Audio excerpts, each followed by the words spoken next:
Les noix de cola, ce sont les fruits du colatier, un arbre qui pousse en général dans les pays d'Afrique de l'Ouest, dans la zone équatoriale, depuis la Guinée et la Sierra Leone, en passant par le Nigeria, et en descendant jusqu'au Gabon. La noix se partage en deux, si je la casse, ce qu'on appelle des colas DEMIS ouvrez les guillemets virgule. Il y a d'autres types de colatiers, qui sont utilisés pour leurs noix, cola acuminata ou cola verticillata en particulier. Utilisation traditionnelle de la noix de cola, on l'utilise traditionnellement pour obtenir un effet stimulant, un peu comme le café. Les Africains qui ont accès au colatier vont en général mâcher un morceau de noix fraîche. C'est plutôt amer et astringent, riche en tanins, et donc pas très agréable à consommer sous cette forme. La noix est aussi utilisée pour couper la faim. De plus, elle a une symbolique sociale. En Afrique, on offre les noix pour fêter la naissance d'une amitié, ou pour lier les liens sacrés du mariage avec quelqu'un. On les offre en tant que dot, c'est-à-dire que la famille de l'homme va offrir des noix aux parents de sa future femme. Ou pour fêter la naissance d'un nouveau-né. Noix de cola. Utilisation médicinale. La graine contient principalement des excitants, de la caféine en particulier, un constituant de la famille des alcaloïdes, que vous connaissez bien. La noix sèche en contient autour des 2%. Ceci est à comparer avec le café, qui en contient entre 0,5 et 2% selon le type. La noix contient aussi des tanins, que l'on appelle des proanthocyanidol et des épicatécols, d'où le goût astringent.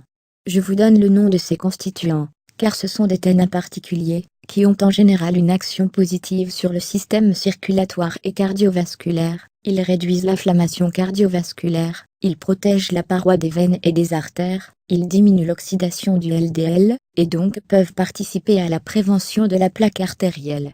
Les noix pourraient donc avoir une action cardiovasculaire bénéfique, mais dont on a très peu parlé dans la littérature aujourd'hui. Ce qu'on va retenir surtout, l'effet stimulant et excitant.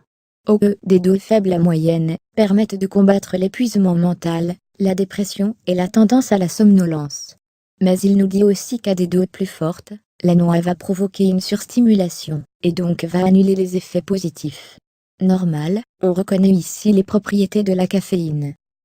La force physique est augmentée, les muscles squelettiques se contractent mieux. Les sportifs d'ailleurs connaissent bien l'utilisation de la caféine avant un entraînement ou une compétition. C'est un excitant pour le cœur, car il stimule la force des contractions cardiaques. La tension artérielle augmente au passage, selon la dose. On peut l'utiliser pour calmer les migraines, lorsque la caféine est efficace chez la personne, logique vu qu'elle en contient. Dosage, de 300 mg à 2 g de noix sèches et en poudre. Pour une version liquide, il recommande l'extrait fluide à raison de 5 à 30 gouttes, ce qui représente environ 25 à 150 gouttes de teinture vu que l'extrait fluide est 5 fois plus concentré que la teinture, en général. Brûle-graisse.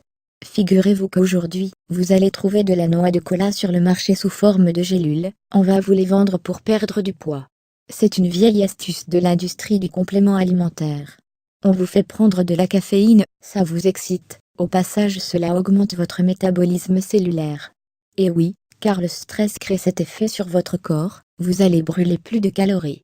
Mais ceci n'est pas sans risque, troubles cardiaques, insomnie, angoisse, etc. Donc laissez tomber, de toute façon, les produits pour la perte de poids, c'est souvent de l'argent jeté par la fenêtre. La noix de cola, c'est un stimulant intéressant, si vous y avez accès, faites en une teinture, c'est-à-dire une macération alcoolique, afin de l'utiliser comme stimulant les jours de grande fatigue. Précautions, ce sont en gros les mêmes que pour la caféine. Ne prenez pas la noix de cola, si vous souffrez d'hypertension, de troubles du rythme cardiaque, si vous avez du mal à dormir, ou que vous êtes facilement excité par la caféine, etc. Cola plus Coca égale, pour la petite histoire, vers la fin des années 1800, un pharmacien dénommé John Pemberton fabrique une boisson bien particulière. Il mélange un extrait de noix de cola avec un extrait de feuilles de coca, il rajoute du sucre, et il crée le fameux Coca-Cola qui, à l'époque, était vendu comme boisson médicinale. Figurez-vous. La première version contenait donc bien ces deux plantes. Les choses ont bien changé depuis,